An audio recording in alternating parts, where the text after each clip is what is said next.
aktif, ya kan, maka itu juga akan membantu organisasi untuk mencapai tujuannya. Itu untuk yang terkait dengan orang dalam organisasi. Kemudian yang berikutnya struktur itu yang biru. Struktur itu memang dibentuk by formal. Biasanya ini bentuknya formal, ya kan, di situ secara hierarkis, karena di situ menggambarkan garis mana itu ya, top manager, middle manager maupun lower manager. Maka di situ akan bisa didapatkan secara umum, misalnya ada pimpinan, ada wakil, ada sekretaris, ya, sampai pada middle manager dan sampai di bawah itu seperti apa pembagiannya. Kayak di fakultas kita berarti ada tinggi dekan, kemudian turun ke wadek, wadek ke kaprodi, ya kan, itu hierarki ya lagi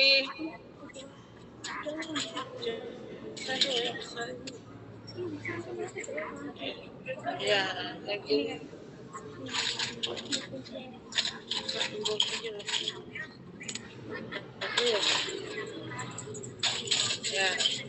Kemudian desain kerja. Ketika membentuk suatu organisasi, ya, salah satu harus membentuk desain kerja ini job description-nya, ya, seperti apa gitu, ya. Termasuk penentuan jabatan-jabatan baru itu berdasarkan sebuah kebutuhan, ya kan, ya, berdasarkan apa itu visi misi organisasinya, tujuan organisasinya. Nah, kira-kira desain kerjanya akan seperti apa? Desain kerja yang misalnya apa ya, bekerja misalnya mendirikan perusahaan konsultan misalnya, itu beda dengan mungkin desain kerja untuk perusahaan yang bergerak di bidang tour dan travel, mungkin juga pariwisata, mungkin juga food and beverage misalnya, itu berbeda. Maka itu juga menyesuaikan dengan kebutuhan. Kemudian peta stres kerja ini maksudnya hal-hal yang sekiranya bisa menimbulkan stres kerja itu bisa diminimalisir dengan semacam membuat perkiraan, ya, kira-kira setiap jabatan itu potensi stres kerjanya itu di mana, ya kan. Biasanya kan ada juga resiko pekerjaan. Nah, itu kalau kita kenal di informasi jabatan itu kan ada resiko pekerjaan, ya kan. Mungkin kelelahan kelelahan otot atau kelelahan pikiran misalnya, dan yang lainnya. Itu supaya nanti bisa disesuaikan dengan beban kerjanya, juga dengan bakatnya, karakter pegawainya, itu kan sangat menentukan. Anda bisa membayangkan misalnya, ya, ketika bekerja di bidang militer misalnya, itu harus mereka yang punya karakter yang memang yang kuat, bukan berarti kalian nggak kuat, enggak, ya. Artinya karakter-karakter yang memang udah terbiasa dengan kanan, ya kan, kemudian dengan aktivitas fisik, ya kan. Nah, kalau misalnya itu nggak terbiasa, ya kan, nah itu akan bisa berpotensi membuat pekerja itu mudah stres. Kebijakan sumber daya manusia ini mulai dari terkait dengan seleksi, penempatan, pemeliharaan, sampai di akhir jabatan, pensiun misalnya, pemberian kompensasi, itu termasuk juga kebijakan sumber daya manusia, ya, sangat banyak dan luas. pola budaya organisasi yang diterapkan. Nah itu juga harus apa eh, di dibentuk, disediakan ya kan, karena misalnya hasil yang dikembangkan adalah demokratis, berarti model-model apa hierarkinya juga tidak begitu sentralistis ya, tidak dominasi sentralistis, tapi lebih ke desentralisasi dan lebih ke partnership. Kemudian juga konsep individual, konsep nerimo, juga konsep egaliter. Jadi budaya apa yang diterapkan itu sudah membentuk sistem ya kan, sistem nilai, sistem kemudian asumsi ya kan, sampai pada bentuk-bentuk artefaknya. Nah, kemudian yang lingkungan organisasi ini, berikutnya lingkungan ini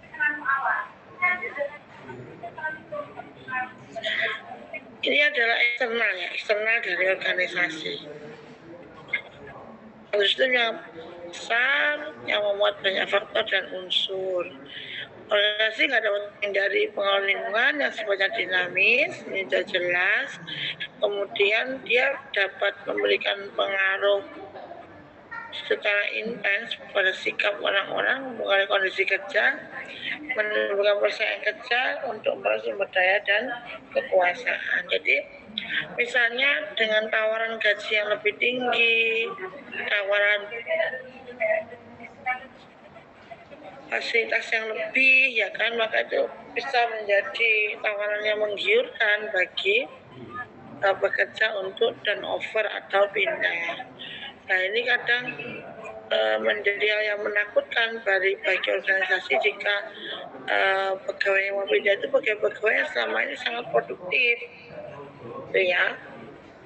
Kemudian bidang teknologi adalah teknologi dan peralatan dan instrumen digunakan untuk membantu menyelesaikan pekerjaan. Jadi sekarang utamanya kalau semua udah pakai komputer, iya. Sekarang itu lebih kepada penggunaan software, beberapa aplikasi yang membantu pekerjaan, ya kan.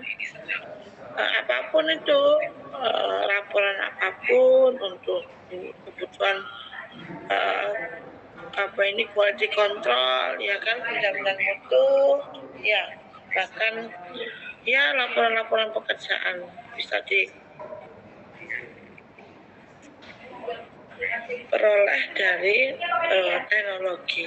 Nah ini sangat juga mempengaruhi perilaku pegawai itu. Misalnya kayak kita dulu itu sebelum covid misalnya ya, itu kan sebelum covid itu kita sangat apa luring oriented ya kan, daring itu jarang, hampir nggak pernah. Tapi setelah covid sekarang kita sudah terbiasa sekali dengan kuliah model daring ya kan. Nah itu mau nggak mau semua dosen juga harus bisa, dosen mahasiswa juga udah mulai familiar dengan alat itu, makanya dengan Jimmy, dengan Zoom udah apa semuanya. Nah, itu yang apa tadi, bagian-bagian dalam perilaku yang mempengaruhi perilaku organisasi ya. Karena mungkin juga ada perubahan apa, orang ini mungkin juga ada orang baru yang akan berinteraksi dengan orang lama ya kan.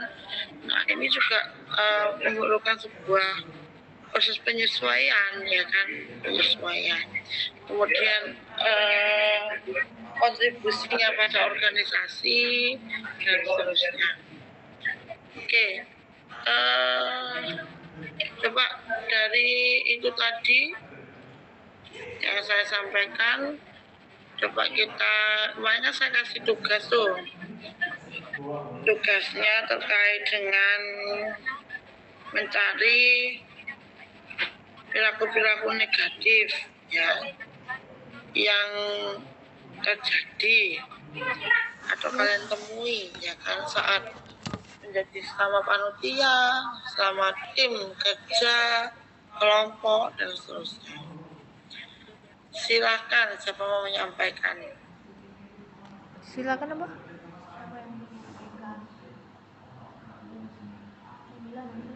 Buset.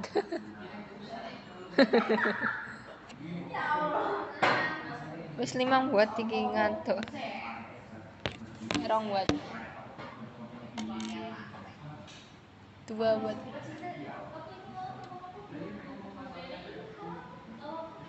Siapa yang bisa menyampaikan perilaku negatif? Nggak ada pertanyaan atas siapa yang mau memberikan penjelasan?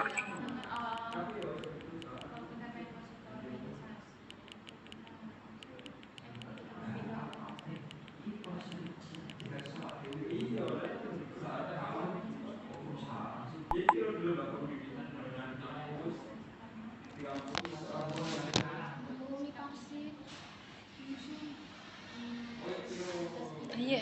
Ayo. Ayo. Gak apa-apa. Mana-mana. Udah. Woi. Gue aku. Ketok ngiler gak? Gak ya? Coba ya, ini dulu. Saya ingin masing-masing kelas, coba contohnya nggak boleh sama. Faluza Maulana, ayo.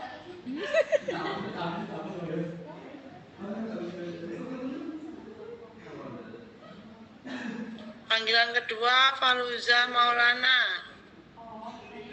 Silakan.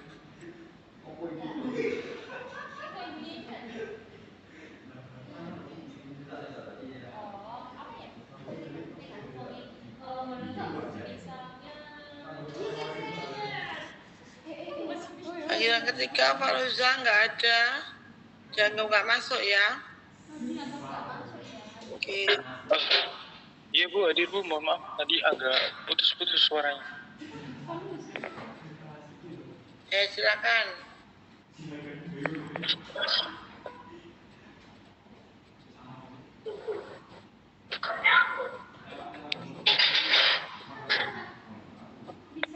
Halo, apakah suara saya terdengar? Bisa.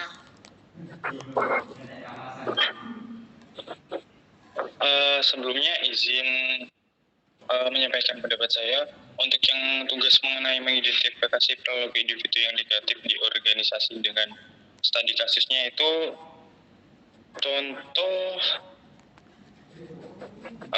di kurangnya komitmen Ibu. Jadi seperti contoh kasus di sebuah perusahaan teknologi, seorang karyawan sering datang terlambat dan tidak menyelesaikan tugas tepat waktu, itu juga salah satu contoh di kurangnya komitmen dalam memegang suatu jabatan di sebuah organisasi. Kurang komitmen ya? Iya, Ibu. Contohnya, kurang komitmen tuh contohnya dalam apa? Mengerjakan pekerjaan atau apa ini? Ke arahnya kemana? Atau nggak komitmen pada perjanjian atau yang mana? Arahnya seperti kayak dikasih suatu tanggung jawab ataupun maupun tugas, itu dia kayak lebih ke arah lalai gitu Ibu. Ya, jadi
Saya keras apa?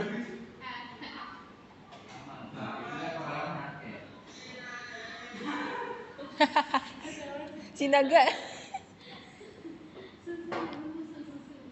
Aku metu Zoom rek. Keluar. Kevin. Dek.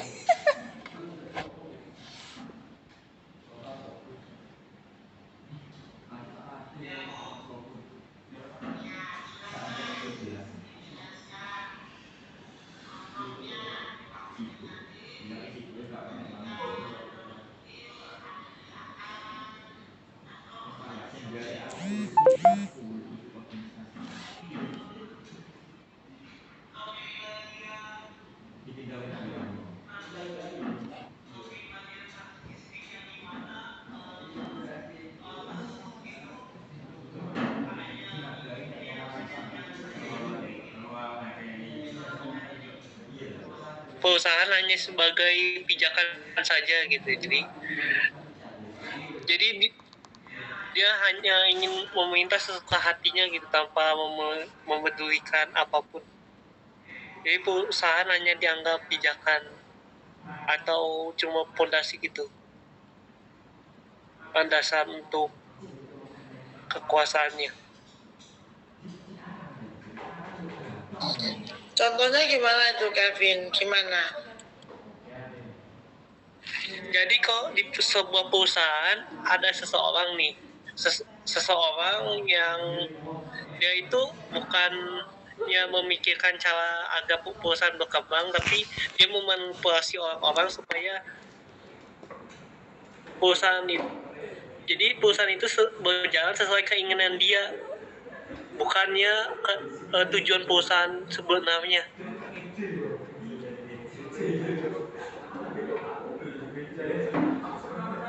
Jadi apa lebih kayak ke arah menang sendiri atau bagaimana? Lebih kemana kira-kira? Ke arah menang sendiri, tidak ke arah tujuan perusahaan sebenarnya.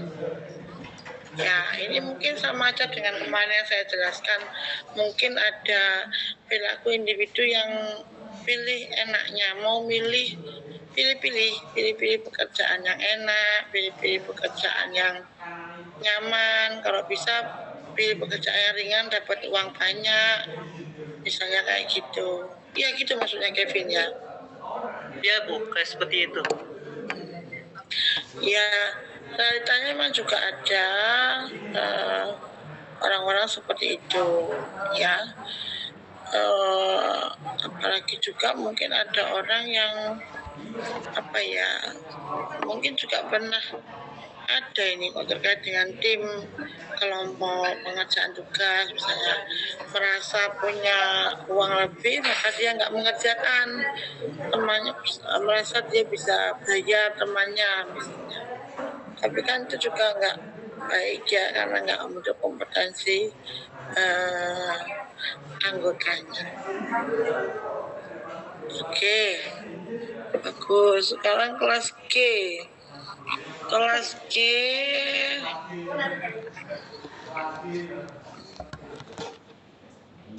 Reza Rodiatul.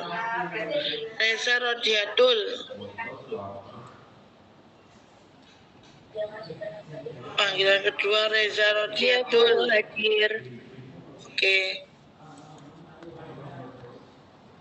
Mungkin seperti ini sih Bu, ketika lagi brainstorming bersama atau lagi meeting bersama tapi memilih untuk mengerjakan sendiri karena nggak setuju dengan keputusan akhir gitu Bu.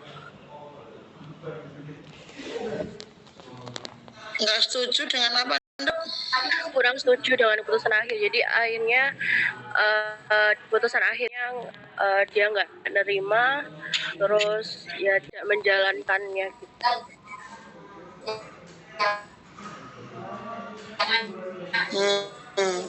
Ya. Jadi ini sebenarnya semacam protes ya, semacam bentuk protes.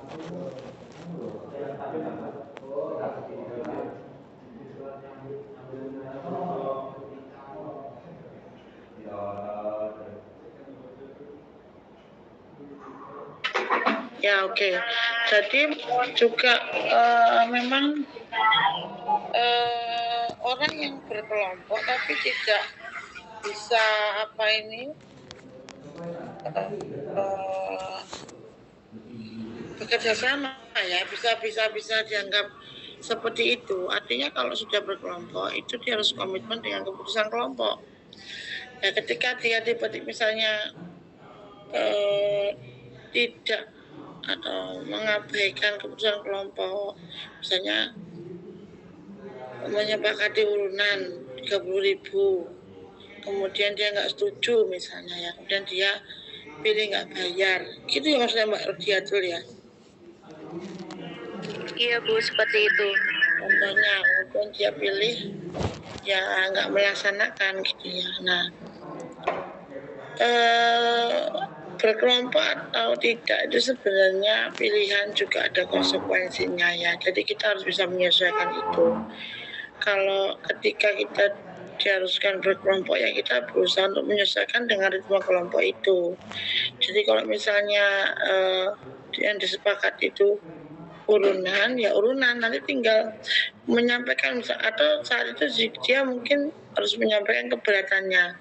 Jangan 30.000 dong, kalau saya itu keberatan ini mungkin uang saku saya itu sedikit dari orang tua misalnya, nanti temen yang lain mungkin juga akan tergerak untuk misalnya ya udah nanti biar si A ini bayar 20.000, yang 10.000 kita tanggung bersama, kita tambahkan misalnya. Tapi dengan konsekuensi apa? Kamu mengambil data di sini ya, semacam. Jadi ada timbal balik kalau yang namanya model-model perilaku yang mau bekerja sama gitu ya. Dan di kelompok itu harus juga memahami peran masing-masing ya, menyadarilah di situ ada posisi ketua maupun anggota. Ya, jadi kalau jadi ketua ya bisa membagi pekerjaan. Kalau jadi anggota dia bisa menerima pekerjaan itu dengan baik gitu. Nah, yang pasti di dalam kelompok itu atau pola hubungan kerja kayak di instansi pemerintah itu kan mungkin kantor itu sudah menjadi rumah kedua ya kan. Kenapa? Maka mungkin sampai pensiun, sampai seumur hidup dia akan bergaul di kantor tersebut ya kan. Kayak kita ini di prodi itu dosen-dosen juga sampai nanti pensiun ya temennya yang ada di prodi itu misalnya. Makanya mau nggak mau ya harus bisa disadari, bisa menyeimbangkan, bisa menyesuaikan. Nah itu kalau hanya ingin dimengerti ya bagi yang lain Iya. ya. Jadi perilaku berempati itu juga perlu dikembangkan ya kan. Jadi kalau perilaku yang ingin menang sendiri ya harus mulai diminimalisir. Kelas H sekarang, kelas H coba Vera Alicia. Panggilan kedua Vera Alicia. Iya Bu. Oke. Sikap negatif yang sering ditemui itu terkadang dalam sebuah organisasi ketuanya itu terlalu otoriter Bu, menganggap seseorang itu sebagai bawahannya bukan sebagai rekan kerjanya atau partner, sehingga biasanya mereka jarang sekali menggunakan kata tolong, maaf, dan terima kasih Bu. Jadi seakan-akan seperti menyuruh dengan tidak enak didengar gitu Bu.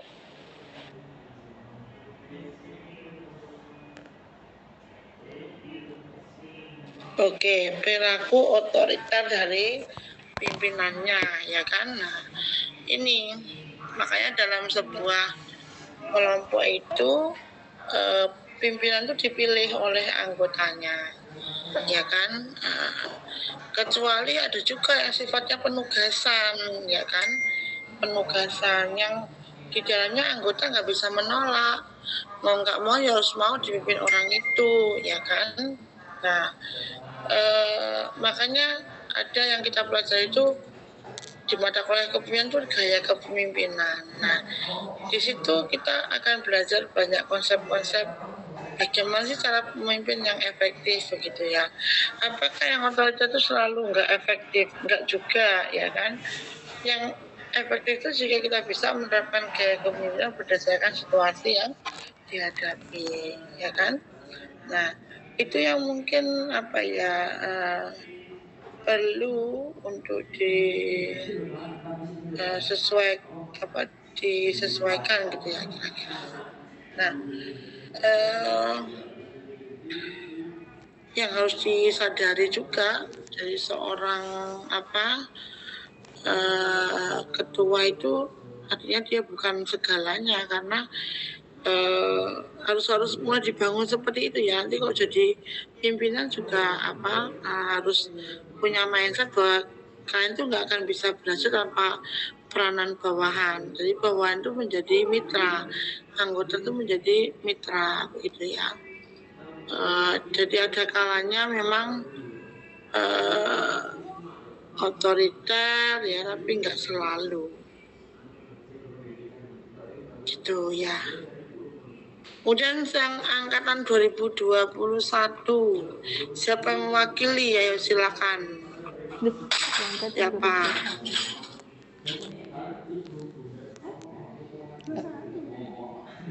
Oh, Adiba ini.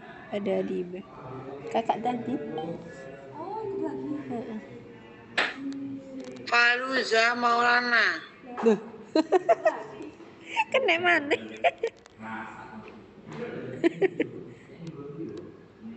Panggilan kedua, Faluza Maulana. Kelas E gak sih? Gone sing ngandani takon coy. Panggilan ketiga, Faluza Maulana dianggap gak masuk ya. Nanti saya masukkan tidak izin gitu. Bukannya Kemudian sorry, Faluza ini kelas E ternyata. Sorry. Ahmad Bayu 2021. Ayo. mantap ibu ya. Bayu panggilan kedua. Iya, Bu.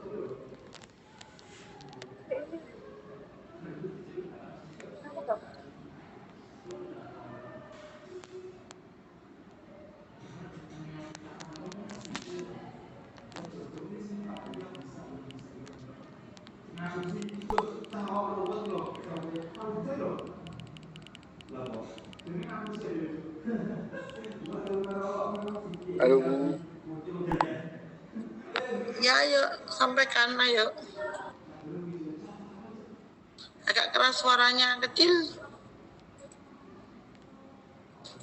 Ayo Bayu. Ya Bu, menurut saya ini tidak profesional dalam pekerjaan, seperti mengerjakan tugas tidak sesuai dengan SOP itu.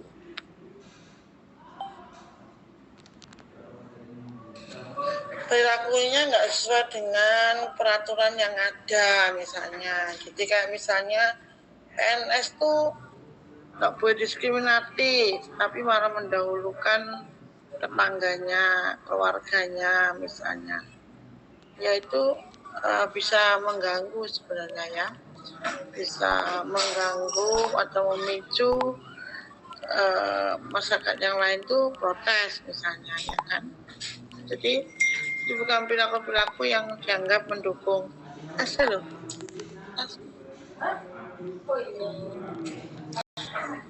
Ya, oke. Ini saya anggap teman-teman ini sudah mulai dia bisa memberi contoh mana sikap-sikap negatif yang tidak boleh dikembangkan gitu ya.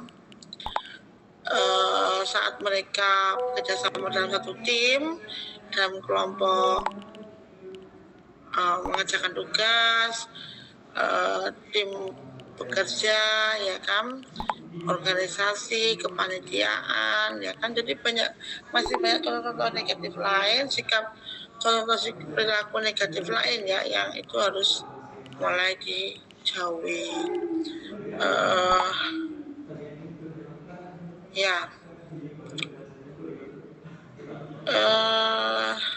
Kemudian kita coba ke slide berikutnya ya. Kenapa sih kita itu membutuhkan belajar perilaku gitu ya?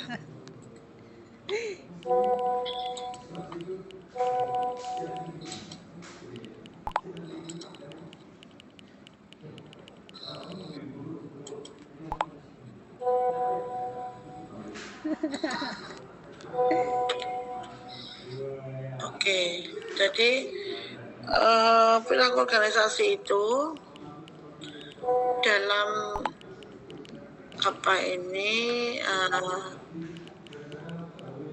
perjalanannya ya kan, jadi artinya tugas berat untuk mengawal perilaku organisasi ini menghadapi tantangan dan peluang gitu ya. Misalnya saat ini tuh bagaimana kita bisa merespon adanya globalisasi misalnya. Nah, maka ini butuh orang-orang yang berperilaku seperti apa begitu ya. Nah, pegawai memiliki perilaku yang terbuka, ya bersifat dinamis, kemudian juga menjadi problem solver ya kan, itu juga perilaku yang perlu dikembangkan untuk menyelesaikan dengan perkembangan zaman. Kemudian peningkatan penugasan ke luar negeri karena batas-batas negara itu sudah hampir nggak ada ya kan. Maka ini juga bisa menjadi tantangan juga sekaligus sebagai peluang jika bisa memanfaatkan ya kan, bekerja dengan individu-individu dengan kultur yang berbeda. Nah, ini bagaimana itu bisa tidak menimbulkan konflik ya kan, tapi bisa berubah menjadi hubungan yang saling menguntungkan misalnya. Menanggulangi reaksi anti kapitalisme. Nah, gitu ya. Jadi perilaku kapitalis dan kapitalis atau sosialis semua ada kurang lebihnya ya kan. Cuman ini pada waktu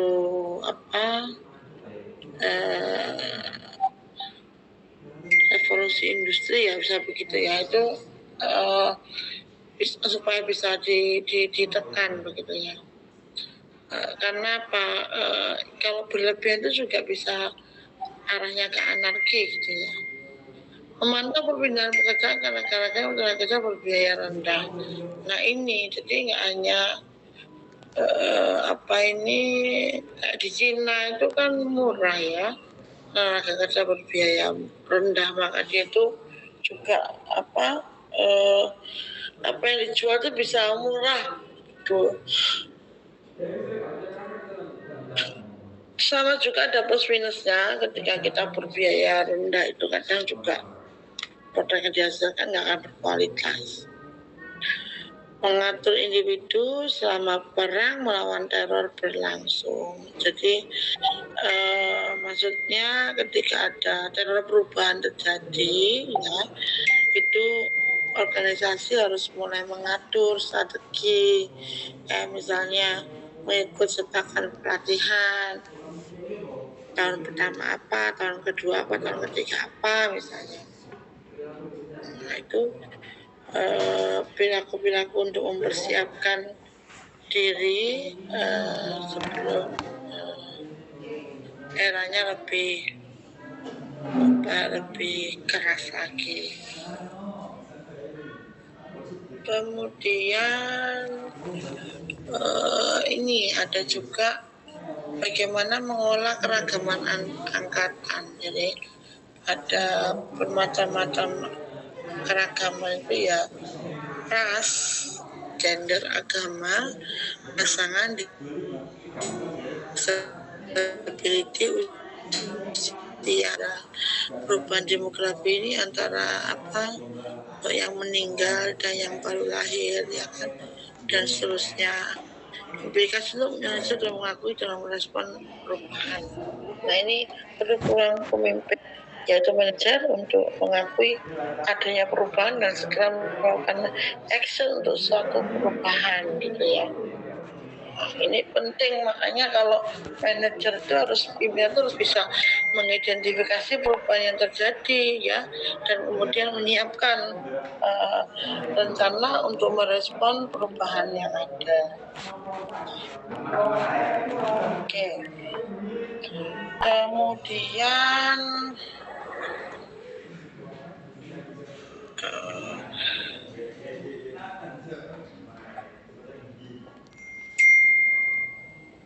berikutnya, respon terkait dengan kurangnya tenaga kerja. Kurangnya ini maksudnya bukan kurang secara jumlah ya, tapi maksudnya gini, mungkin lulusan tuh banyak tapi dia nggak terampil. Nah, makanya ini juga bagian dari yang harus diupayakan oleh setiap mahasiswa, juga lulusan kita ya, bagaimana kita bisa punya motivasi untuk menjadi pegawai-pegawai yang terampil. Caranya bagaimana? Terus mengupdate diri, nggak puas dengan ilmu yang ada di kita saja, ya kan, tambahkan kemampuan yang lain, kompetensi lain yang mendukung pekerjaan kita, begitu. Kemudian adanya pensiun dini, kemudian karyawan dengan usia tua, ya itu tentunya ini juga tantangan dan peluang perilaku organisasi. Kemudian meningkatnya pelayanan pelanggan. Nah, ini bahwa konsumen itu sangat mengharapkan pelayanan yang high quality, ya kan. Nah, high quality itu ya harus sepadan dengan reward yang diterima oleh pegawai. Kemudian juga masyarakat itu menginginkan budaya pelanggannya responsif, ya kan. Makanya kadang itu di satu momen tuh banyak orang itu mudah marah, ya. Oke. Budaya pelanggan responsif ini artinya merespon kebutuhan pelanggan itu dengan tepat, ya kan, misalnya ingin ada perubahan apa misalnya. Nah, selama ada sumber daya yang bisa mendukung, ya ini sebenarnya tidak masalah ya, tidak menjadi problem. Kemudian meningkatnya keahlian personal, semakin banyak keahlian yang dikuasai bisa jadi juga merubah perilaku seseorang, ya kan, menjadi lebih baik atau tidak begitu. Lebih baik pasti dia akan ngajarin yang lainnya supaya bisa, jadi orang semakin banyak yang bisa ilmunya dia. Kemudian komitmen mesti memberdayakan orang. Nah, ini PR tantangan dari diklat, bagian diklat ya, bagaimana merancang sistem pendidikan dan pelatihan bagi pegawai ya, yang bisa memberdayakan pegawai tersebut ya, baik itu yang berhubungan dengan pekerjaannya atau tidak, hard skill maupun soft skill, menstimulasi inovasi dan perubahan. Nah ini juga perlu cara yang tepat begitu ya, inovasi dan perubahan, karena inovasi dan perubahan ini perlu distimulasi, perlu dipancing ya kan, perlu di trigger gitu, dengan adanya identifikasi masalah, kemudian ke problem solver, mengatasi kesementaraan. Nah ini artinya sifatnya itu sekarang kan semua serba kontrak ya, tidak bisa dalam waktu yang lama misalnya.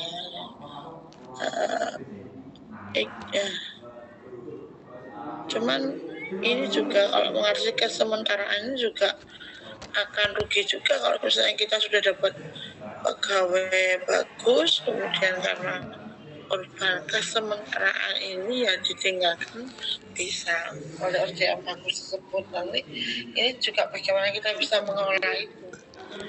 Kerja dalam organisasi berjejaring ini kolaborasi ya. Dalam kolaborasi ini semua harus merasa satu frekuensi, jangan ada yang merasa lebih tinggi gitu. Terakhir untuk karyawan menyumbangkan kehidupan dan pekerjaan. Nah ini juga nggak kalah pentingnya jadi tantangan perilaku organisasi.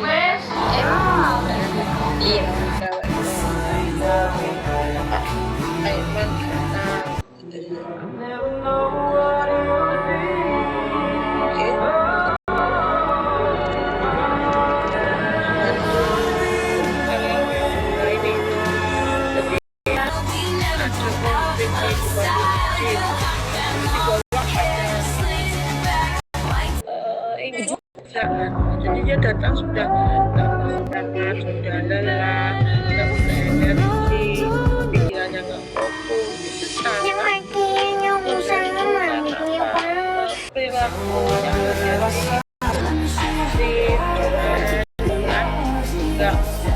nggak peduli dengan macam-macam organisasi ya, semacam itu sangat mengganggu juga ya. Kemudian ada juga terkait dengan upaya untuk meningkatkan kualitas dan produktivitas ya. Di situ ada bagaimana membangun quality management dan juga melakukan proses re-engineering. Jadi membangun kualitas ini kalau misalnya di prodi itu dilihat dengan instrumen penjaminan mutu ya kan. Kalau di perusahaan tuh kalau produk QC itu ya kan. Nah proses engineering ini bisa juga terkait dengan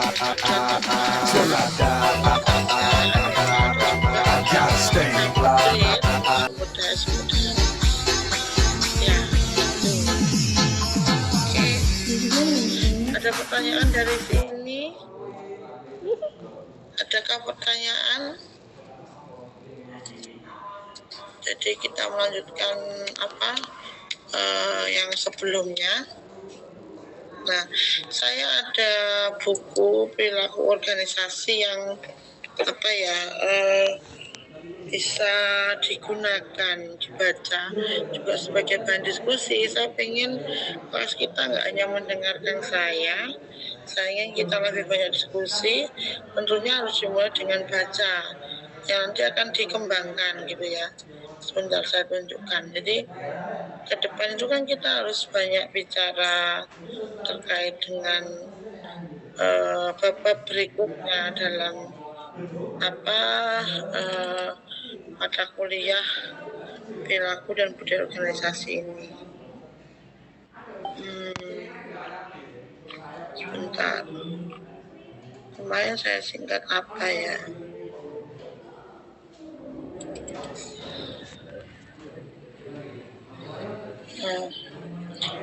Oke.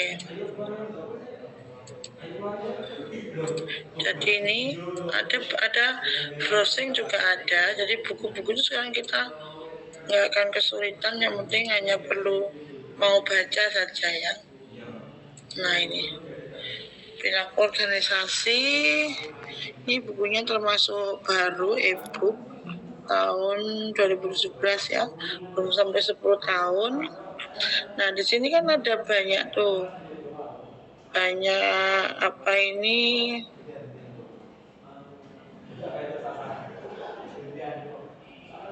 bab-bab berikutnya ya. Oke. Saya pengen nanti semua kelas E, F, GH ya, juga angkatan 2021 itu menulis bahan diskusi terkait dengan kepribadian dan emosi, lebih-lebih terkait dengan permasalahan. Nah, jadi misalnya terkait dengan kepribadian dan emosi ini seperti apa yang bisa mengganggu perilaku organisasi. Nah, nanti ini supaya bisa bisa dibahas gitu nanti. Itu yang pertama. Kemudian yang kedua, persepsi dan pengambilan keputusan individu. Nah, terkait dengan persepsi ini juga begitu. Seperti apa bisa mempengaruhi perilaku? Persepsi seperti apa yang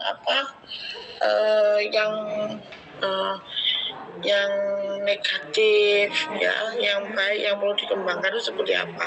Sama dengan emosi tadi juga begitu. Karena yang emosi nggak harus selalu jelek ya, bisa jadi juga emosi juga ada yang baik gitu. Kemudian yang berikutnya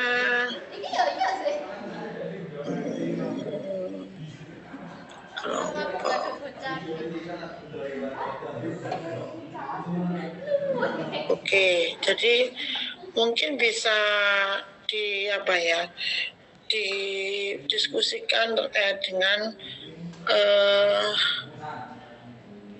perilaku kelompok ya, yang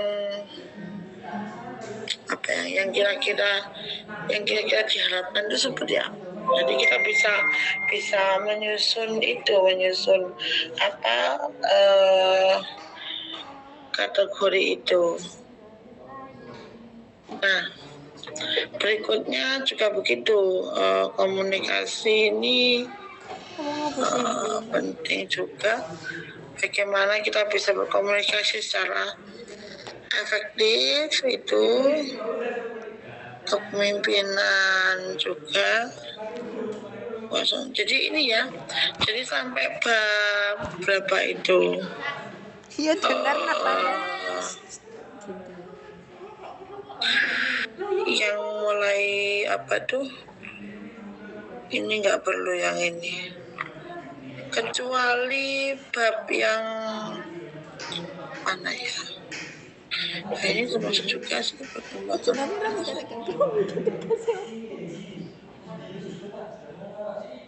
Ya, yang utama itu nanti tetap dibagi, misalnya satu kelas ada berapa orang satu kelas?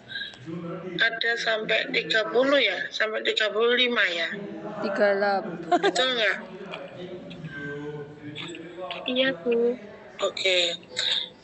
Kalau ada 30 berarti satu kelompok 3 misalnya ya.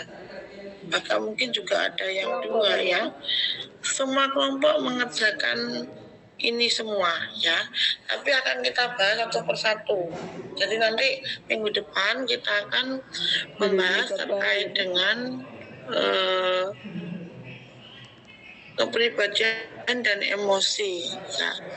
Seperti apa yang harus harus dikembangkan, mana yang enggak. Jadi do atau don't ya. Nanti kita ingin tahu identifikasi masing-masing kelompok, apakah bisa ya. Jadi semuanya boleh baca dari buku ini, kemudian di kelas itu kita tinggal diskusi, mungkin juga materi sedikit gitu ya di akhir. Nanti kiranya ini akan lebih menyenangkan di kelas daripada saya yang bicara terlalu banyak gitu, karena saya ingin teman-teman lebih bisa mengeksplor sendiri terkait dengan perilaku ini yang tentunya sangat mudah kalian temukan dan analisis ya terkait dengan perilaku di sekitar lingkungan Anda. Oke, ada pertanyaan? Jadi ada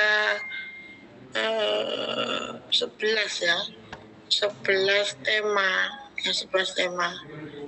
Bukan per kelompok dibagi, enggak sih. Jadi karena ada 11 tema itu kita bagi masing-masing kelompok tetap. Misalnya satu kelompok itu bisa 3 orang kayaknya ya, mungkin 3 orang ya. 3 orang itu nanti yang harus bisa tiap pertemuan tuh menyajikan ini. Jadi nanti saat saya masuk itu sudah ada mungkin sekitar 10 kelompok ya, untuk menyajikan tema khusus terkait dengan emosi ini. Jadi lebih ke ini aja, lebih ke do dan don't-nya. Tadi kita mengevaluasi melakukan diskusi terkait dengan perilaku mana yang nggak boleh, mana yang boleh, kayak gitu. Bisa dipahami tugasnya untuk beberapa pertemuan ke depan. Paham. Bisa jadi nanti per pertemuan itu 2 ya, 2 bab gitu. Siapkan untuk kepribadian dan emosi dan persepsi dan pengambilan keputusan. Jadi 2 bab itu ya, bab 2 dan 3 itu dibahas terkait dengan identifikasi permasalahannya ya. Saya nggak minta baca, tetap dibaca. Setelah baca kalian akan tahu kan permasalahannya apa yang mungkin bisa muncul atau kalian ketahui. Bisa dipahami? Bisa dipahami atau tidak? Halo? Bisa Ibu, tapi mic-nya nggak dinyalain. Paham? Minggu depan kita ketemu lagi terkait dengan tugas itu ya. Halo? Iya, Bu. Oke, siap Bu. Udah, sorry, Bu. Oke. Tadi yang saya panggil nggak ada, saya diingatkan ya nanti. Lagi saya Oh, Mbak Olivia. Silakan. Ya Bu, izin Ke sista 10 kelompok. izin bertanya Bu, untuk kelas 2021 ini kan ada 8 orang, itu apakah tetap dibagi 3 orang per kelompok atau bagaimana? Atau 2 kelompok aja ya, 2 kelompok. 2 kelompok ya. Olivia. Izin bertanya lagi Bu, untuk per kelompok itu membahas 11 tema itu atau bagaimana Bu? Ya semua kelompok akan membahas tema itu. Tapi minggu depan kita bahas 2 tema dulu. Yang emosi, kepribadian, kemudian tadi berikutnya pengambilan keputusan ya. Nah, kita identifikasi aja potensi masalah yang muncul gitu ya. Juga bagaimana kira-kira penyelesaiannya. Apa? Biar diskusi aja mengalir. Izin bertanya lagi. Coba nanya lagi. Izin bertanya lagi Bu. Berarti ini kita nanti tugasnya itu cuma membuat studi kasus seperti tadi gitu kan Bu? Ya. Jadi mengidentifikasi masalah yang muncul terkait dengan emosi itu, kemudian pengambilan keputusan ya kan, kemudian juga kepribadian ya kan, dalam berorganisasi. Nah nanti kalau syukur kalau sudah dengan sarannya, rekomendasinya, problem solvernya seperti apa, gitu ya. Oke, siap Bu. Terima kasih Bu Ins. Oke. Oke, sekarang saya absen dulu. Absennya jadi agak lama karena banyak.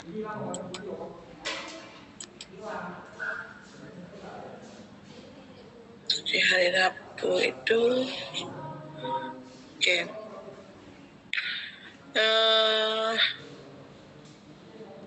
Kelas ini dulu ya.